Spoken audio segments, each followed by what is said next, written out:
Welcome, everyone. We'd like to thank you for joining our show tonight, and I want to thank Alejandro Rojas and Open Minds TV for having us. They're doing the technical side of this show for us, and I also want to thank the UFO Congress for hosting us on their YouTube channel.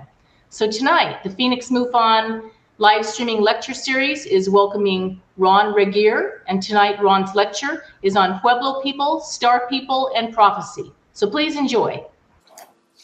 Hello, my name is Ron Regier, and I'm speaking to you this evening about Pueblo people, star people, and prophecy. I want to give special thanks to my wife, Darlene Slade, for her unwavering support and encouragement during this process, to my Hopi brother Malada for his dedication and perseverance in retaining ancient ways, to Gary David for his outstanding research into Orion and the connections to Hopi. I want you to see his webpage, orionzone.com, and to Anna Sofier, who did some outstanding work on the Solstice Project, which shows how these ancient people worked with the sun and the moon. Areas we'll cover this evening are a brief look at rock writing, some amazing and puzzling structures, some of the other people in Hopi lives, and a brief glimpse into Hopi prophecy. These events took place in the Four Corners area of southwest United States, where Utah, Colorado, New Mexico, and Arizona meet. This is a picture of St. George slaying a winged serpent. Now, the reason I included this is to show that this is a picture, but it tells a story. Now, we look at this picture and we see the king and the queen, and we see a priest, and we see a scribe. We don't really believe, I don't think, that there's a little man that sits behind St. George on the horse writing all this down. And I don't think we believe that the priest stands there outside the castle giving a blessing, nor do the king and queen stand behind their parapet watching this whole thing. But that's not the story. This is a painting of St. George slaying the dragon. It's in a Coptic church in Egypt. Very few people could read at that time, so this painting tells the story. It shows the upturned feet of many people who died trying to slay the dragon. A holy man writing down, who gives blessings to this. A scribe writing down all the action. Shows that St. George was a holy man himself with a halo around it. The king and queen are pleased and safe behind the parapets in their castle. And there's a high priest who oversaw all of this and gave his blessing. This is a beautiful painting, and you can see it, read it, watch it, and it's a reading. It's a story. Pictographs and petroglyphs are also tell stories. This one is Buckhorn Wash in central Utah, and it shows on the left an incorrect way to do a Hopi snake dance.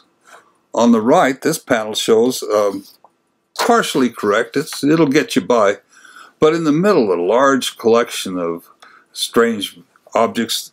This is the proper way to do the snake dance in detail.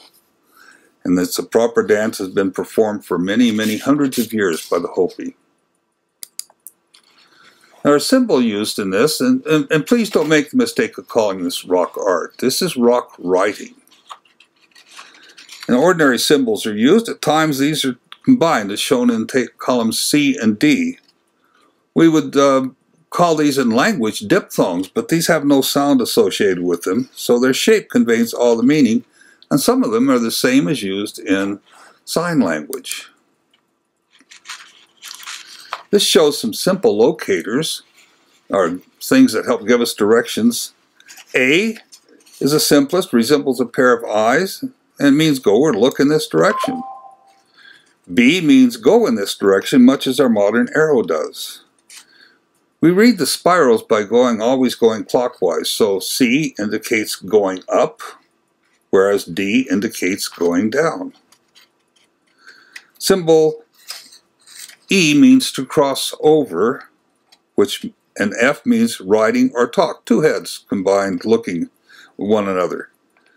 G means go around, H means very near, O means looking, and J means you miss something, or look carefully or you will miss something in this direction.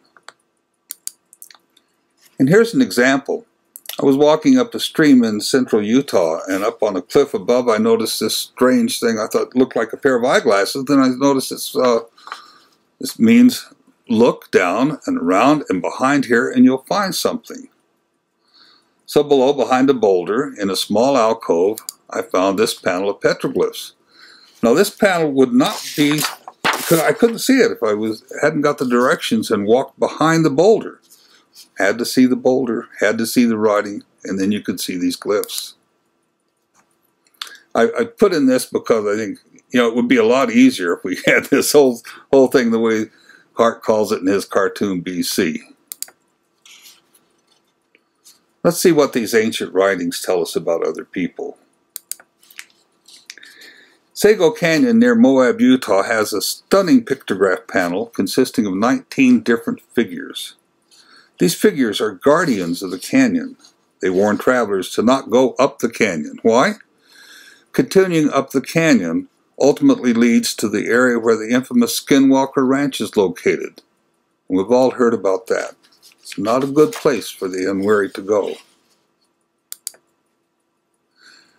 Near Gooseneck State Park is Catch and Release Rock. I found this by accident, well, sort of.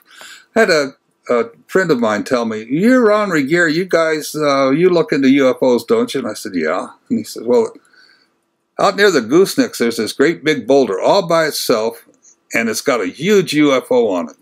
I said, "Well, I'm intrigued. How do I get there?" And he said, "Oh, you take the dirt road, go down towards the dirt Goosenecks and take the first dirt road and go about a mile, and it's there all by itself." Well, it actually turns out to be about 7 miles in, and as you can see, it's not all by itself. That's the rock right behind my wife, Darlene. On this rock, there are 3 panels that tell an interesting story, 1 on the front and 2 on the top. The first panel, right in the front, shows a flying shield coming from the south, 2 flying birds, a small man figure with his ears up, 2 sets of deer prints with the dew claws showing, and a hole in the rock over on the left. What does this mean? Well, here's a Patuvota, which is the word Hopi, or flying shield, and we call these things today flying saucers or UFOs. This is a set of small flock of birds that are flying, and when birds fly, that means they're seeking safety. So this petroglyphs portion shows seeking safety. This is a little man, far away. He's got his ears up, so he's alert. He's got feet so he can run, but he doesn't have any arms, meaning he's helpless against what he's seeing. There's 2 sets of deer footprints running away. The long elements here are called the toes of the deer. Normally when a deer walks, it just leaves toe prints. However, when deer run, their dew claws end up showing. So this petroglyph shows running. The next portion of the petroglyph shows a man who's a member of the mountain lion clan, as shown by the mountain lion footprint. He's trying to seek safety because he's got a bird attached to his feet. But he's being taken by a serpent who came from behind, as indicated by its coming from around the rock. The 2 arcs on the serpent's head indicate the serpent was moving and taking off. The man's arms are pointed down, indicating he believed he was being punished, and his lack of hands shows he's defenseless, as you would be if you were without hands. The third petroglyph panel shows 2 people, possibly a young man and a woman, as indicated by their relative sizes. They're coming back, as shown by the coming down symbol, the spiral, from a place they did not want to be, indicated by the downward or punished position of their arms. The spiral is large, meaning they came a long way. The concentric circles indicate holding or staying in place, that the 2 people were held for some time. Their return was barred by a serpent positioned beneath their feet. The middle figure between the 2 people is a star person. He's not all there.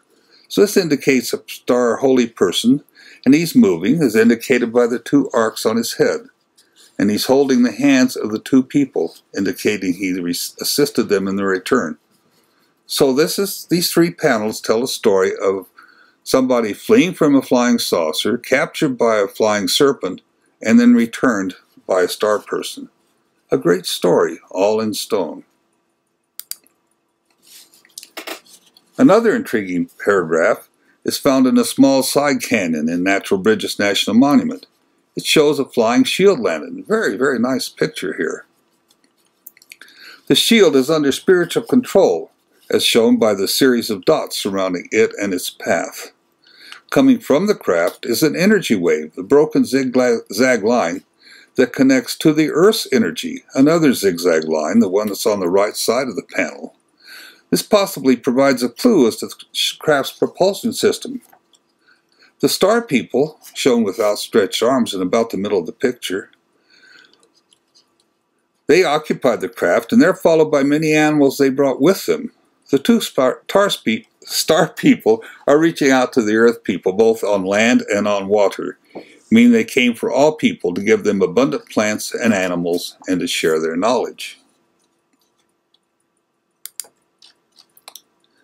See this white rectangle in about the middle of the picture, kind of low, to the left of the path?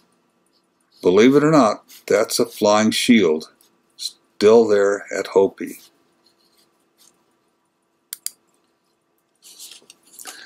The Solstice Project, which did an in-depth analysis of the cosmological alignments at Chaco, found 12 of the major buildings not only align with solar, lunar, and equinox and solstice cycles, but also interrelate one with the other to an amazing accuracy greater than that of the pyramids. And they're all symmetrically organized designs on major lunar and solar axes.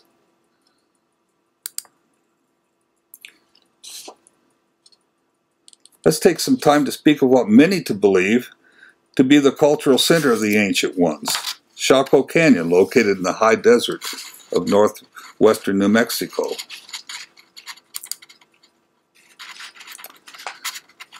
Four of the Chacoan villages called outliers were surveyed by the Solstice Project: Aztec ruins, Saman ruins, Pueblo Pintada, and Quinbaniola. These villages are up to 65 miles from Chaco Canyon, but they were surveyed by the crew to determine if there was any significant alignments among them. You can see here, Saman ruin and Aztec up north, Quinbaniola to the left, and Pueblo Pintado to the southeast. Pueblo Bonito is probably the most impressive structure of all. It had over 800 rooms. This is an artist's rendition showing Pueblo Bonito as it may have appeared in all its glory. Beautiful sight. It was an imposing, impressive structure. In all, there were 10 structures at Pueblo Bonito, at Chaco, with 3,000 rooms total. Pueblo Bonito covers 2.5 acres, an area the size of the Roman Colosseum, and you can see here the fine, fine artwork, masonry that was done, the keystone-shaped door going to the outside of the structure, and then the inner doors that are regular doorways. Great stonework. Pueblo Bonito was the largest building in the USA until the Chicago Home Insurance Building was constructed in 1890. Amazing.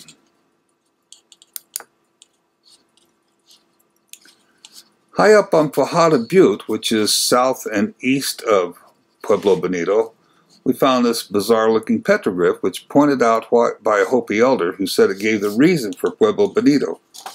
What does it mean? Well, it shows a sun alignment, much to the light. It shows this, well, this is a coming down and direction symbol. The synchronization of the Chacoan world with the lunar and solar cycles is truly mind-blowing. This incredible alignment was made without telescopes or tools and would have required generations of observation. For example, Pueblo Bonito is oriented to face the direction of the rising and setting moon. When the moon reaches its lunar standstill, which happens every 18.6 years, it is framed perfectly by the doorways. The Solstice Project, which did an in-depth analysis of cosmological alignments at Shako, found 12 of the major buildings not only aligned with solar, lunar, equinox, and solstice cycles, but also relate to each other, built in symmetrically organized designs in the axes of major and minor lunar standstills. And they did this all without telescopes or tools. How did they align the structures? Four ways I can think of. Remote viewing is possibly the best well-known. The problem is this, that it's probably doesn't work too well. It's a remote, quite simply an acutely aware state of being. You're not in an altered state or modified sleep state. It's been used and continues to be used by both government intelligence agencies and industry as a means of gathering information. I'll accept it as one possibility, but with a caveat. Since this structure took 300 years to build, I don't think you can get that much accuracy over that amount of time. Out-of-body experience, it's characterized by the feeling of departing from one's physical body and observing oneself in the world outside of the body. This experience is quite common in dreams and daydreams and memories, and where we take an external perspective of ourselves. Some coincide with lucid dreaming, and others experience it while under the influence of an anesthetic or while semi-conscious because of trauma. Some people have an out-of-body experience under the influence of drugs, and they've been induced by electronically stimulating the brain. Some would experience an OBE when they're near death, but I sincerely doubt these are the source of the alignment accuracy of the structures. Unlike other cultures, Holy Men and Hopi Nation take no hallucinogens, so we can rule out drug-induced visions.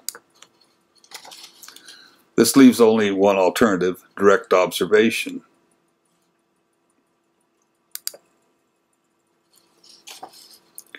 Viewing from a mesa top would work for a couple of structures, but nowhere near for the others as far as 65 miles distant. Some others have natural barriers such as mountains and valleys and stuff. The Earth's curvature alone makes direct observation difficult, as a fall-off is 7 feet per mile. This means if something is only 10 miles away, one must be 70 feet up to see zero elevation or ground level.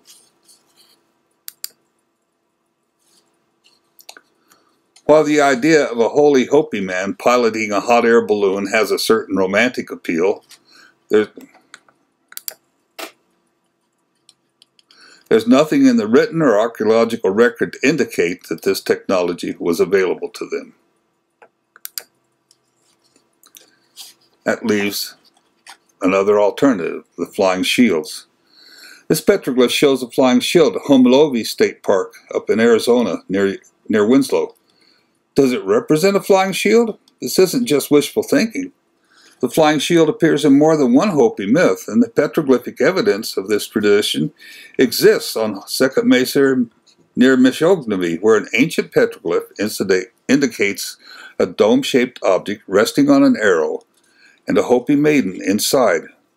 The Hopi believe other planets are inhabited, and that this petroglyph represents a flying shield, similar to a flying saucer that came to rest near Mishognavi in the beginning.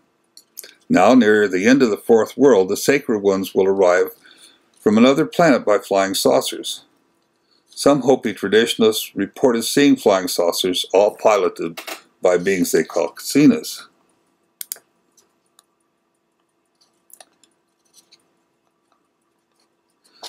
Is this a flying saucer? It looks like it to me. In one Hopi legend, the flying shield is associated with Sotukneng, the sky god. Shortly after an immense flood destroyed their village, a brother and sister who were left behind by their fleeing parents set out on a journey to find them. It was still daylight in the evening when they decided to make camp, and were just about opening their bundle of food when they heard a loud roaring noise overhead. They were very frightened and wondered what it could be. The brother held his sister tightly, and behold, someone descended from the heavens, all clothed in a glittering costume of ice that sparkled like silver, and his head and face shone like a star. He spoke to them and said, "Do not fear.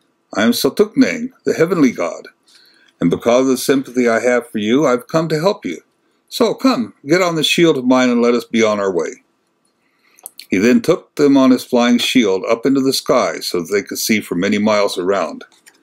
He fed the hungry children the ripe melons and described the type of faith and trust that they must place in him and in his teachings, which would come in the form of dreams as the children got older. He set them down a short distance from the village in which their parents had settled, bid them farewell, and ascended into the heavens. Forever grateful to Sotukneng, the brother and sister walked into the village to be reunited with their parents. A good story. In the center of this picture, this is a picture of the top of Fajada Butte, looking somewhat like 3 slices of bread, are 3 rocks. Is this natural or man-made? Archaeologists, not believing that the Hopi could strategically place these, assert that the ancient ones used the natural, unique alignment to their own advantage. The problem with this theory is there are no antecedents, no sign of scarring on the cliff above. I calculated the mass of each stone as over 3 tons, which is an extremely conservative calculation. Moving them today would require a large crane, something no one has yet to find any evidence of. By contrast, the largest stones in the Great Pyramid of Khufu at Cheops weighs only 2.5 tons. So they may have had help. These 3 massive stones are precisely aligned with the petroglyphs behind them.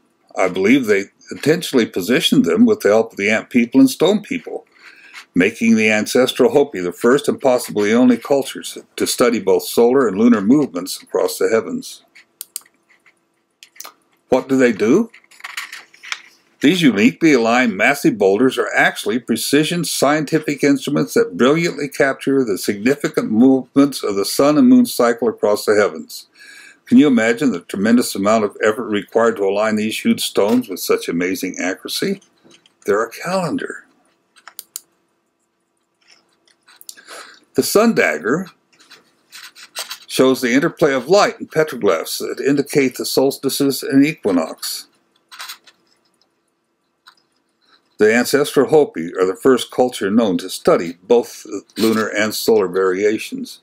You can see here equinox, solstice, winter solstice, the moon and sun all combine in this one area to make a great observatory.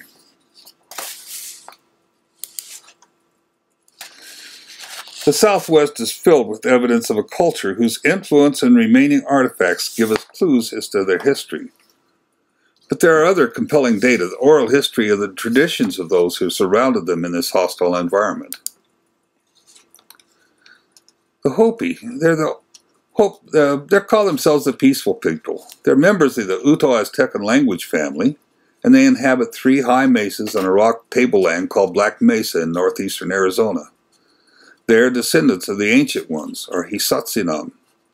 The oldest permanent Hopi settlement is believed to have been established in about 1050. They're the only Indian American tribe that has remained true to their heritage and culture, uninfluenced by Europeans. Take a glyph into Hopi prophecy. Some call this prophecy rock, but the more proper term would be the Hopi Path of Life glyph. Let's read it. A, down at about the center at the bottom, is Masa, pointing down to the hole in the ground or opening where the second Mesa Hopi people came from. By the way, this petroglyph is at Second Mesa. B is a short series of lines representing the Hopi people. C is a vertical line, and that's the path of life. Masa holds the truth to his path in his left hand. D is the world, which shows the Hopi are responsible for holding the world in trust for Masa. E is where some Hopi chose to take a path different from that Masa wished and to follow their own path. F is a village, possibly a Raibi. G is the wrong path, or path of the wicked, who hold themselves to be better or above the other Hopi. H, these are the wicked or evil who chose the wrong path. I, these are the paths of the wicked or evil ones that leads to a dead end, no life. J is where the evil ones are turned down or come to an end. Whereas K is the true path chosen by Masa, L is the cane of old age and life combines, which represents everlasting life. M is the true path. It's interrupted 3 times by half circles or gourds, which represents great shakings or wars that will occur before the final war of purification. Some believe these represent nuclear weapons use. N, this shows life being extended to those who chose evil and offers them a possibility to turn around and reach the true path. Note that the crooked lines are after this, which means the evil ones have gone past the point of no return. O shows Masa holding the everlasting life symbol. Thus, Masa is the beginning and the end.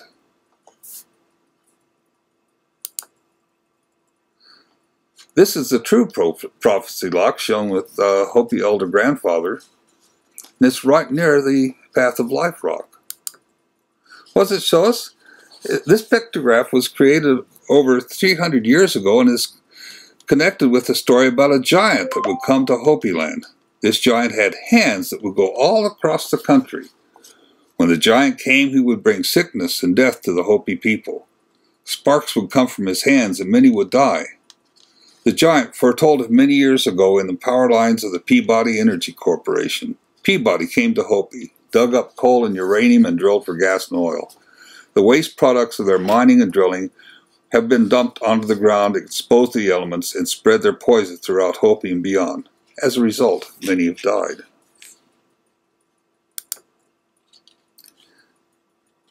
These are 3 Hopi story bowls created in the mid to late 1700s. Over 250 years ago, and give us a glimpse into Hopi prophecy. They're extremely fragile and made from a cut gourd covered with a clay slurry and the designs carefully painted on them. Each one tells a part of the story of the end times. The inside of the thunderbolt shows the Hopi knew of the pyramids of Giza. They called them the pyramids in the east. That the Great Pyramid had alignments with the Pleiades and Orion's belt and includes a flying shield and a portal to space. All this in one bowl. The outside of the bowl tells of the ant people being taken to deep space. Incredibly, it shows they were aware of 19 of the planets and moons of our solar system and another planet that will come. There is a flying shield at the bottom and a portal to space at the top. The mudhead is touching Earth's moon and holds a wand showing 5 worlds being protected. The Pleiades are represented on his chest, showing connection between the Pleiades and the Earth. Inside the Ant Kiva bowl, we here see the story of the beginnings of the end of the 4th world, the world we're currently living in. The sun will get hotter and cause great earthquakes and floods. Once again, the ant people will emerge from the snake clan Kiva and bring the people of one heart to shelter below the mesa. The sun will get hotter, oceans will flood, the earth will shake, volcanoes will erupt, and the ant people will come out of their homes deep underground to help. But people of all ages and color will die.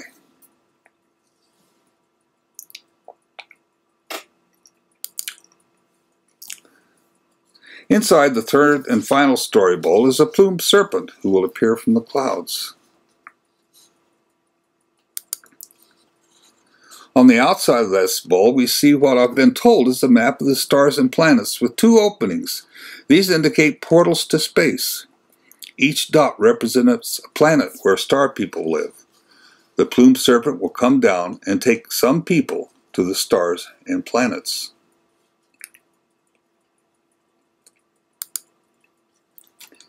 We're living in the 4th world. Let's speak of these worlds. The first world was Tukpela, which means endless space. There was only Taiwa, the creator. There was no beginning and no end. No time, no shape, no life. Everything existed in the mind of the creator. And Taiwa created the god of the sky, Sotukdeng. From this endless void, Sotukdeng created 9 universes, one for Taiwa, one for himself, and 7 for the life to come. Then Sutukneng separated the waters from the dry land, and Taiwa said, "It is very good." Next, Taiwa asked Sutukneng to create the air, movement of the air, and when he had finished, the solids, waters, and wind were in their proper places. Now Taiwa said, "You must create life and its movement to complete the 4 parts of my universal plan." This was a pure and happy universe. The people talked with the animals and all races telepathically. They had telescopic vision and lived in harmony. But all too soon they began to forget. I hope you have no word for sin. You forget what you're supposed to do.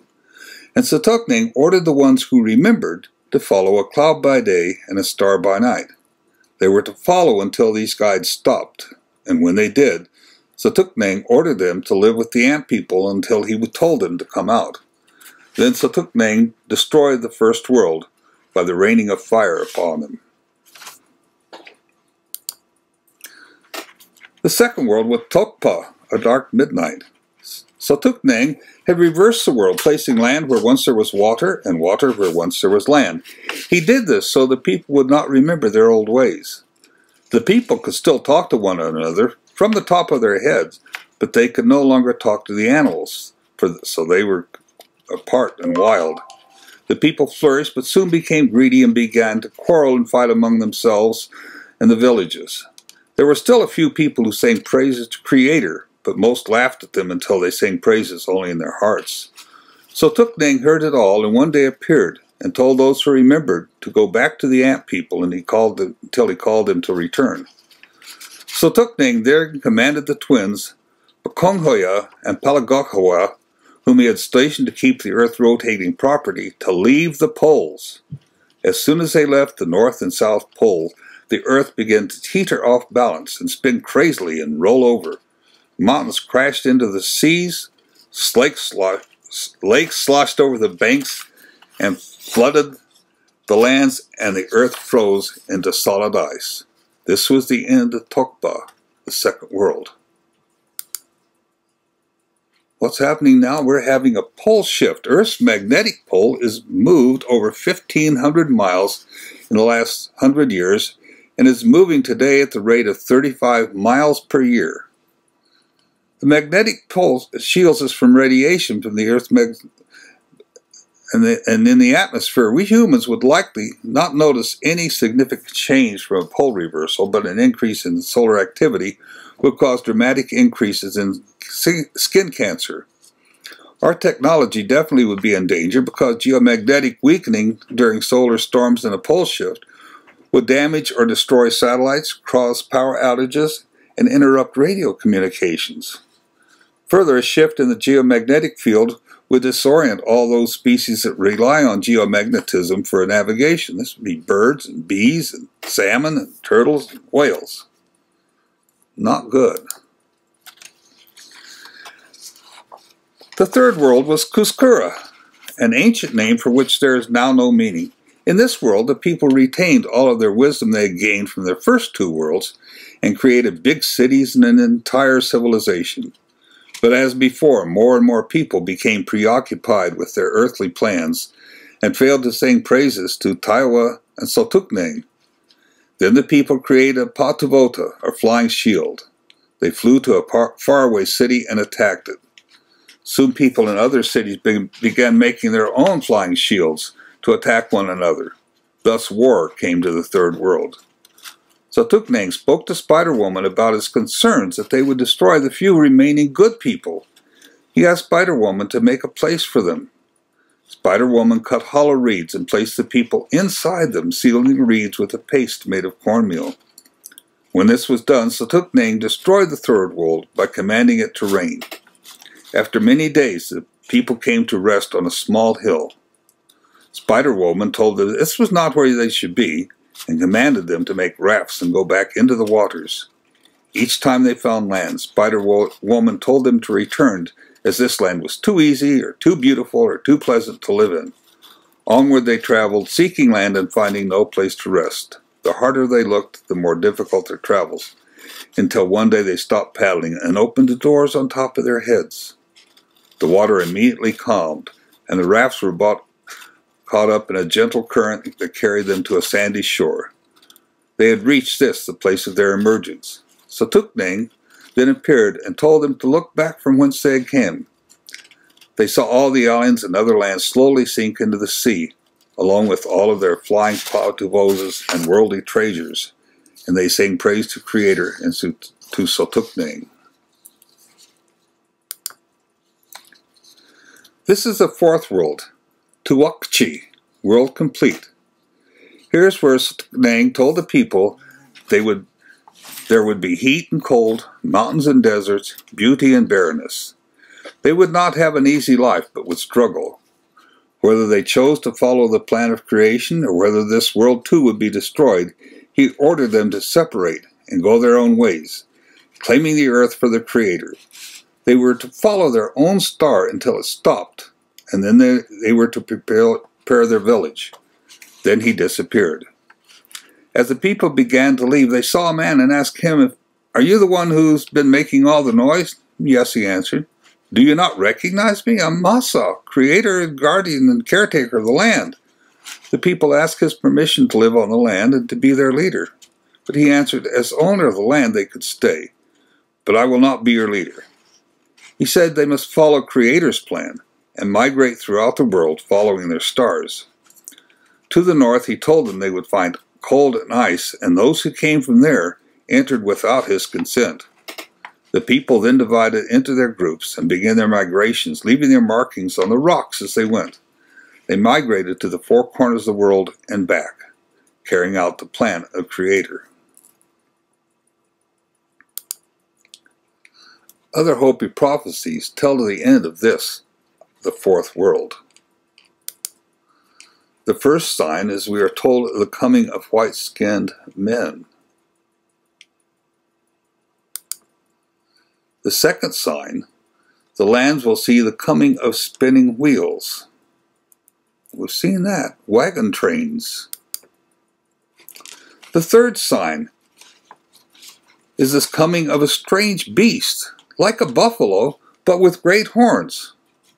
Sounds like maybe longhorn cattle? The fourth sign was the land will be crossed by snakes of iron.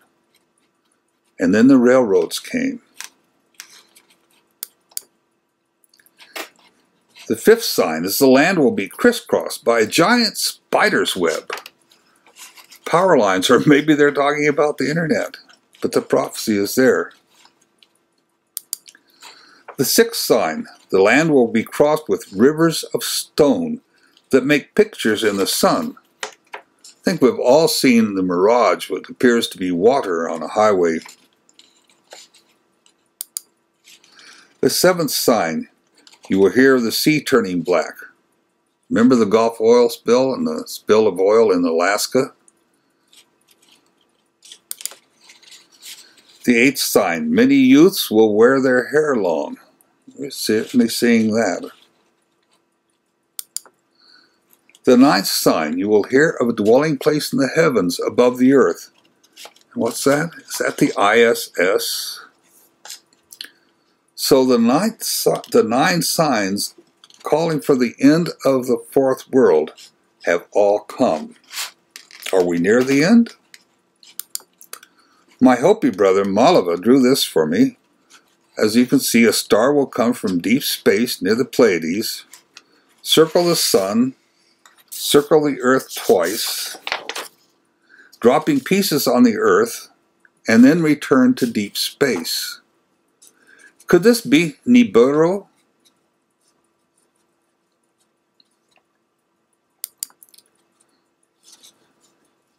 Here's a Hopi carving.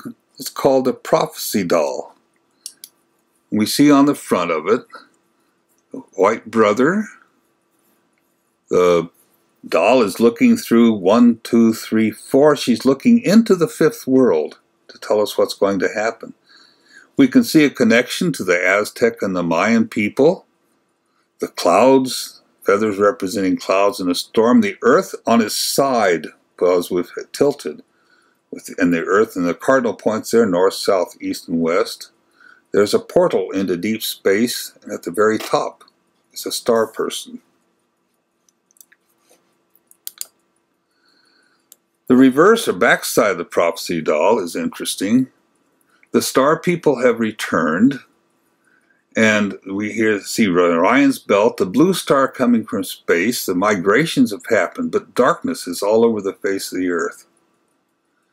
But then after the darkness comes the light. And after the light, all the people on earth of all colors will be happy and live in harmony again. There's a short video that's going to be seen where Malava explains all of this. Yeah. Okay. This is the story of life. This is the story of what's going to happen, what we came through already. The wand that you're holding, she's holding here, is the first world, the second, third, and the fourth world we're in here now. So when we return, she's looking through to the fifth world, which we will emerge again with the help of the star people and the ant people once again. So this is the connection with the Mayan people. So we do this. This is what's going to happen. This is actually the earth, and it's laying on its flat because it's out of balance. And these colors here will be north, south, east, west. So when it stands up again, then the earth will be back in balance. We will be back in the fifth world. So when the star people come to tell us what we're supposed to do, this is their porthole through the clouds. So when the star people leave, they will be gone. When the star people come back, then we will be into our fifth world. We are waiting for the great white father, which would be Jesus Christ, to come back and bring us the one piece of stone to show that it is actually him. So that's what this represents. That's why he has the cross on it, and he's white like that. And on the back part of it is telling the story of the migration. And then we go through the three stars, which will be Orion's belt. But what happens here is Earth, it gets too close to a planet, and from heat, that's why we have to go back with the ant people. These are backward clouds. That means that the darkness will come. When we get reunited, Earth will be green again. This is the line of Earth. These are the people that we will reunite back with to come back to this world. The white people, the black people, the red man, the Chinese people, other people from foreign lands, that's what these are, and the star person himself, which that's what we go through. So that's what this doll is about. It's about the story of the nine elders from the 9 Kivas from First Mesa. That's why this doll is here. And the story soon will be told about the prophecies to come, and I and Ron. The blue people are important to Hopi because they returned many of the ant people who had been taken into slavery. And this is the blue people, and they traveled. That's why all these X's, they're looking for X's all over the different places where the ant people were taken to. That's why it has this cosmos down here, and even the end of space. And so they took off with the help of the serpent, which is this serpent here, and that's why they have all these X's that we're looking for. And there's like the moon where they went to, because actually that's where they're from. They're from the moon. And then what happens is they sits up here on top of that, and their landing thing, and that's when they come for the ant people, look for the ant people. So there was a lot of them at one time. That's what they were doing, was bringing them back home to Mother Earth where they lived at. So that's how they traveled, and that's what they were doing. So they are the ones who rescued the ant people from all these other bad people that used all these the ant people and the stone people. So that's how he traveled in this, like a little diamond, triangle, I think it's called. He used that little thing to go from one place, to transport himself from one place to the next, to travel to different stars, different places on Earth actually, Egypt and down Mexico and the Mayans, and they went all over. They went all over looking for the ant people and to bring them home, not just out in Cosmos, but all over the world, all over the Mother Earth too. So a lot to this story, but that's what they are. The blue people. Good. He has some kind of the blue aliens. They look like birds or something. Oh. So it's not. He says that he found the blue avians. Corey Good. But these people, the blue people, have been around for many hundreds of thousands of years. And they're not the same ones. No, absolutely not. They're not the same people. But this story, I've been telling this story way before Mr. Good was even born. And our people from thousands of years ago. He's on petroglyphs all over the Southwest.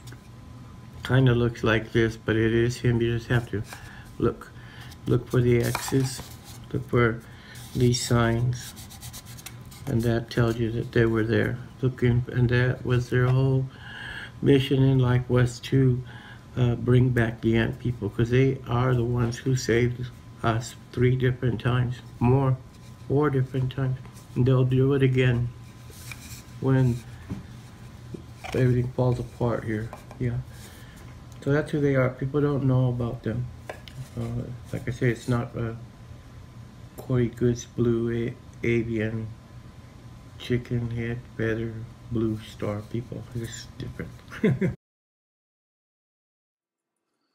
This is Mulliva's grandfather standing on the roof of the Snake Clan Kiva. And you can see down there on the rocks in the front, there's a blue star person and an ant person in the rock. The ant people are a very important element of Hopi life. They have saved and protected the Hopi each time the world has ended, and will do so again when this world ends. They are extremely strong and can walk up cliff faces. Throughout the Southwest, you will find many petroglyphs with their mark, which is an X. Mulliva has seen them many times, and he carved this for me to show me what they look like. Stone people are extremely hard to see as they look like stone. Conquistadores reported how when they chased the Hopi, they would go into the rocks. Those that read these reports believe that to mean that the Hopi ran into a group of rocks and hid, when in actuality the Hopi, with the help of the stone people, really did go into the rocks. In this picture, you can see, just barely, I had to have Mulliva point it out to me, that's the head of a stone person and his hand as it's going into the stone. There's other petroglyphs that tell of their interaction with them. This is a petroglyph in northern Arizona that shows a triangular ship with 4 Hopi to the left and the star beings below it.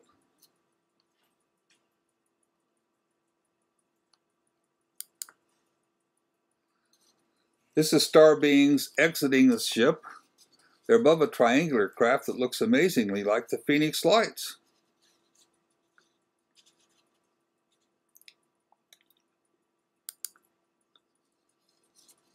Any idea what this petroglyph is? This is in the California desert near the Colorado River. Who are these folks? Star people or astronauts, or, as the comic says, a bit of undigested cheese? And this guy almost looks like an astronaut in a spacecraft? Who knows? This is the Hopi maiden in a flying shield at Michognivi in the Second Mesa.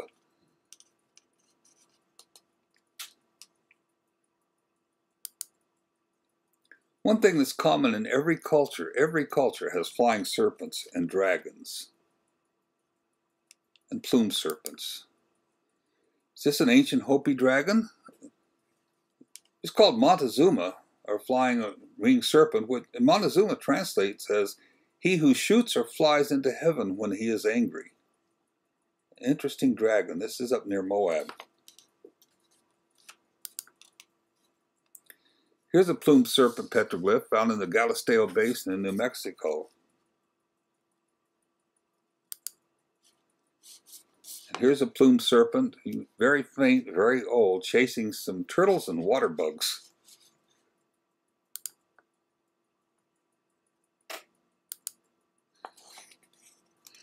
I thought I'd give you some statistics on who is abducted of a total population of over 281 million. The Irish comprise about a little over 30.5 million. Scotch-Irish, less than 4.5 million. American Indians, less than 8 million. But of the total people abducted, 45% of the abductees are Scotch-Irish or American Indian. Disproportionate. Well, why is that?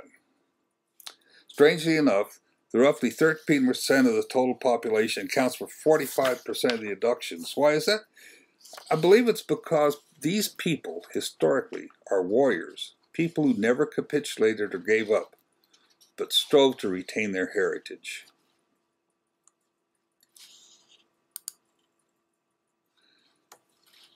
These are two photographs taken above Maliva's home several weeks apart. He became aware they were there. They let him know when they're coming, and he's had time to take these photographs with his cell phone. They're flying Kachinas.